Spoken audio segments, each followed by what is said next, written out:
Well, welcome back. Welcome back to the Extraordinary Drummer Show. As you know, I'm your host, Cheron Moore. You know, I always say today, today, today. Well, today, y'all, I got a drummer on. I saw this guy on Instagram and I said, that ain't even legal what he doing to the kid. I said, he needs to apologize to that drum kit. You all know him. He has thousands and thousands. I think I saw 26,000 followers there on Instagram, probably more than all that. Let me say he's a musician. He's a producer. He's a recording artist. He's a songwriter. This part we're going to talk about. He's a personal trainer, and I want to say weightlifter in there also. He's an entrepreneur. We're going to talk about that a little later on, and so much more. I just call him a drummer's drummer. Will you help me welcome Pierre Vaughn? Hey, Pierre. Hey, how you doing, man? Welcome to the Extraordinary Drummer Show. I'm glad to be here. Glad to be here. We're glad to have you. I'm going to start it off right there. It's not legal what you're playing. You know that, right? Man, I'm trying to continue to build, trying to continue to learn from the OGs in the game, if you will. Just learning, man, and just trying to, work on the character part of it. But I appreciate that, man. I'm just trying to become great, if you will. one of the. They're going to make a lot of drummers mad that have to cop that stuff from you. Man, believe it or not, there's a lot of 10, 12-year-olds nowadays that's really playing like I've never seen before, man. So it's pretty great. Let's go all the way back, Pierre. You started playing drums at age 3 in the church? Yes, sir. Yes, sir. Yes, sir. I did. Tell me about it. Man, I started playing drums. I was one of those drummers that just kind of sat behind the drummer, wishing he can play offering. One of those drummers. But they would never let you play. They'll just give you the sticks after church was over with. But my dad kind of gave me the opportunity to play drums. My dad is a pastor. And he kind of gave me the opportunity to play drums when he started pastoring after he was a minister. And then when he got his own church, I was the drummer at the church. And from then on, man, I just started playing and just gotten better over the years. So, yeah. How did you do with those shouts? Did those shouts wear you out? Man, you know what? Believe it or not, I used to shout extremely fast. This was before the BPMs were like a big thing. Then I think I could probably estimate I was probably running about 170 on the shout without a BPM, just going fast. And my dad was like, hey, slow it down, come on. We got to be able to move when we shout. So yeah, it was pretty intense. Take me to high school. What was the scene like in high school? High school was pretty good, man. High school, I'm being modest. High school was amazing. I went to Nashville, Arkansas, played football in school, and I was a quarterback for a great football team, won 3 state championships back to back. And high school was just good. I was just that popular guy, the quarterback, if you will. And I really honestly wasn't thinking about music then. I loved drums then, but it was like football was my thing then, and I honestly played football, and don't tell nobody this, but I honestly played football to just not do homework when I got home. So I can go to practice at 4:00 and then, be good. So, but no, high school was good, man. High school was really, really good. Did you get hung up in some of that marching stuff, some of that drum bugle corps stuff? I wanted to be that person that played sports and played in the band also, but they wouldn't allow that at my school, so I couldn't do it. I couldn't do it. I wanted to bad. But I just kind of took it upon myself to learn it, when I got, to college. Speaking of college, I read you studied music theory at college, huh? Yes. I studied music theory. I was actually looking for a percussion class, and I stumbled up on music theory at the college I went to. And I didn't want to learn it because it was hard. But my dad was like, anything that you put your mind to, you can do it. And don't start something and don't finish it. So go through with it. And I stuck it out, man. ended up passing the class and just learning from then on, just learning how to play music, learning how to play and not just picking up sticks and playing, so just learning my part. Tell me, how was DJ Wade and DJ Heard instrumental to you? Oh, those are my two best friends. So DJ Wade and DJ Heard musically are musical geniuses. And I'm not saying that because they're just my friends. They are musical geniuses, man. And this is after high school playing football. This is when I really started getting into playing drums. They were already into the music.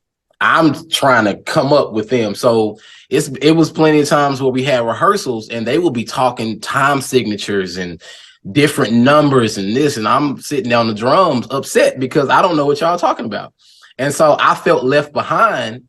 And it was one night I left the rehearsal because I got mad because I didn't know what they were talking about. But over the years, man, they just kind of poured into me and taught me so much. Everything that I'm doing and that I know how to do as far as, the time signatures and the licks that I play and the tastefulness of me playing drums, it stemmed from them, teaching me. And they're not even drummers. They play every instrument, but DJ Heard is a keyboardist and DJ Wade is a drummer. He started off his drums. Now he plays bass. But they teach me so much, man. Till this day, they teach me a lot. And I'm a person, I'm able to ask questions. I want to ask questions like, what do I need to work on? When you look at me and you hear me play, what do you feel that I need to work on? I don't have a chip on my shoulder. I love the criticism. I love to hear, well, I think you need to work on this, or I think you need to do this. I'm like, okay, let me master that. Let me do this. Let me do that. So that's what they played a big, big, big role in my life as far as the music part of my life. So yeah. Yeah, who were some of your influences coming up? Ooh. I can go all the way back and say Tony Royster Jr., which is actually a good buddy of mine today. Aaron Spears, when he was playing for Usher back in the day. Amazing. Eric Moore, today, Calvin Rogers still, Josiah Maddox, Lacey Comer, Devin Sticks Taylor, CJ Thompson. The list just goes. Dennis Champ, like the list goes. It just goes and goes. I study these guys. I study them, and I just kind of make what they do my own. You know what I'm saying? And I used to listen to, and like I said earlier, I love listening to interviews. I used to listen to Aaron Spears, do his interview with when he was on tour with Usher. In one of his interviews, he was like, we have rehearsal, sound check at 7:00 in the morning. When you get your check, don't spend your bread. Keep your money, save your money. Know your music when you go into rehearsal. Don't go in rehearsal with I know it all attitude. Go in knowing your stuff and make sure your character is in place. That's the main thing, is your character. The playing is the cherry on top. The character will keep you in the room. So those guys, like, the list, like I said, it goes on and on and on, man. What drum gear do you use?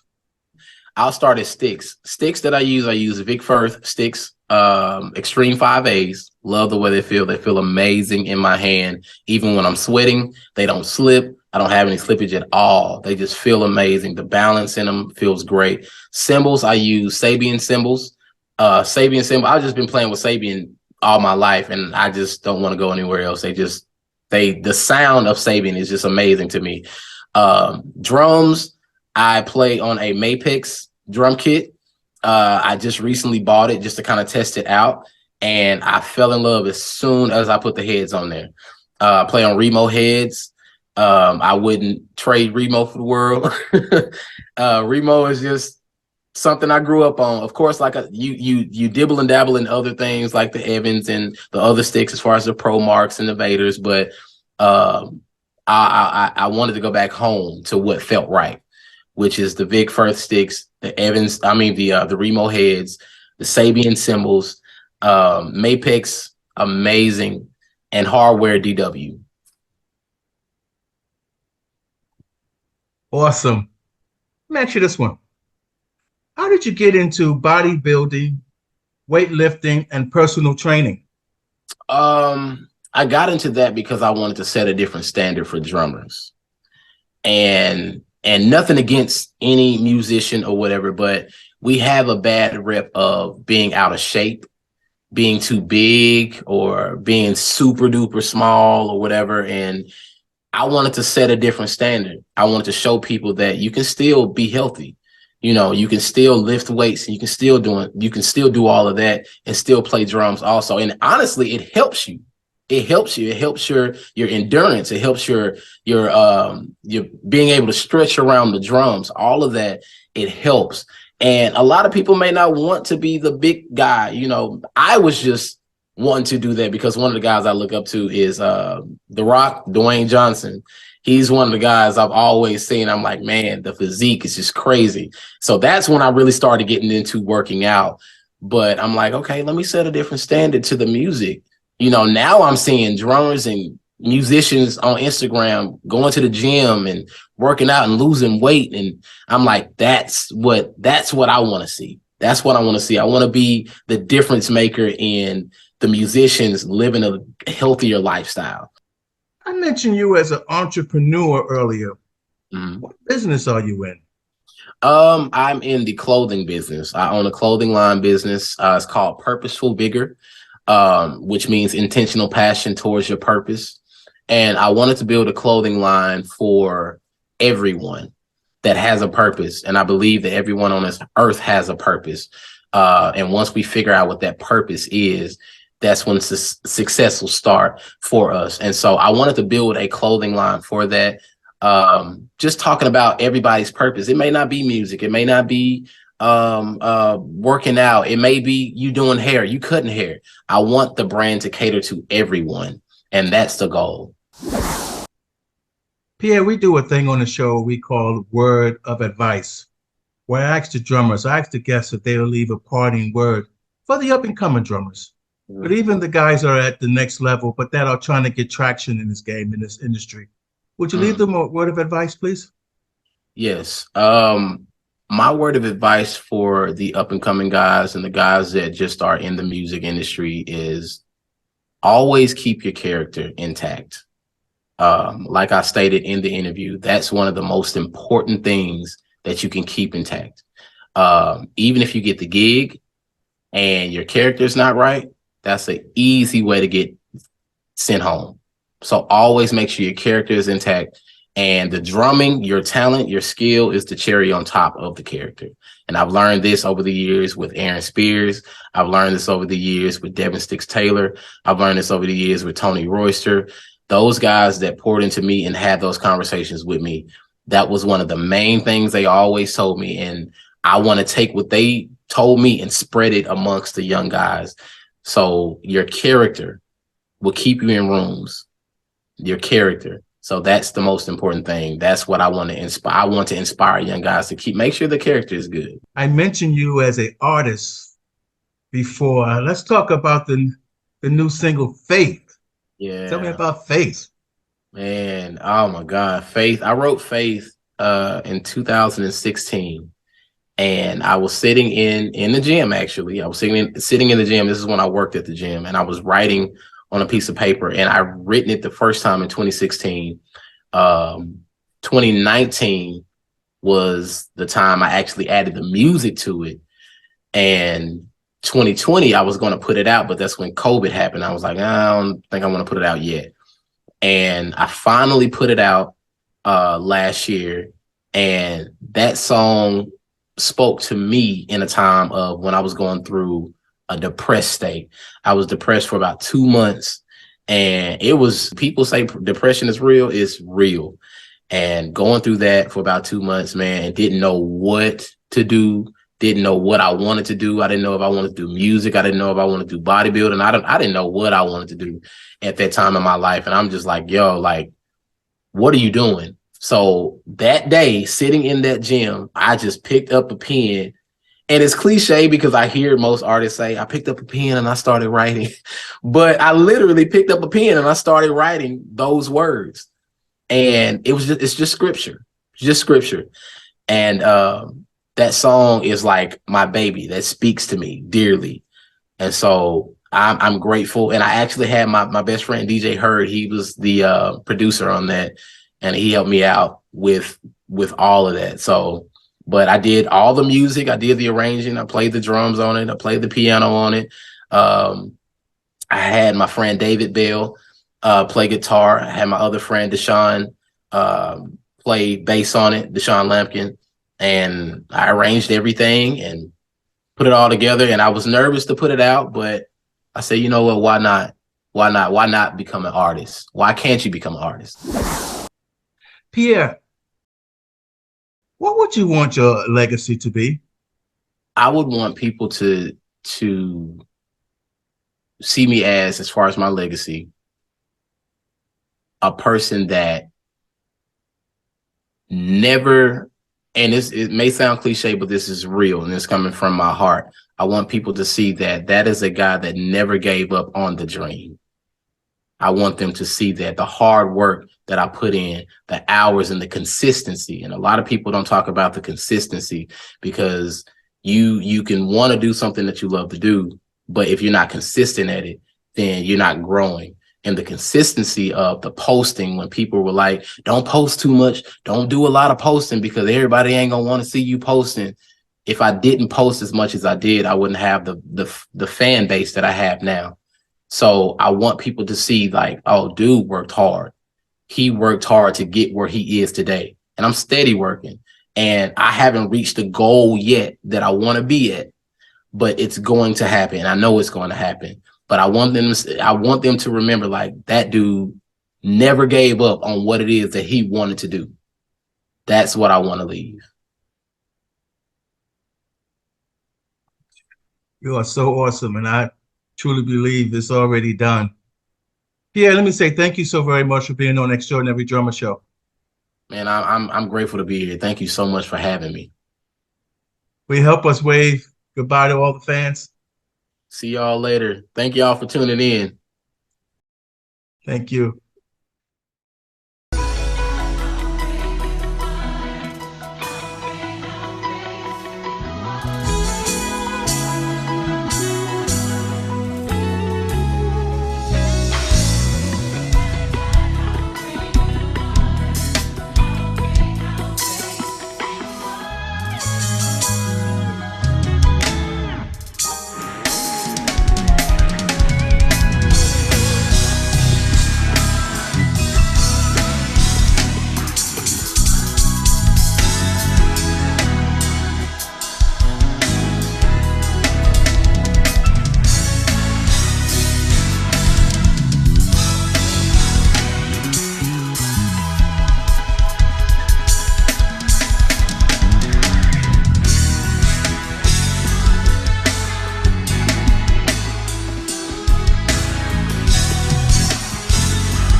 Is the substance of things hoped for and the evidence of things not seen.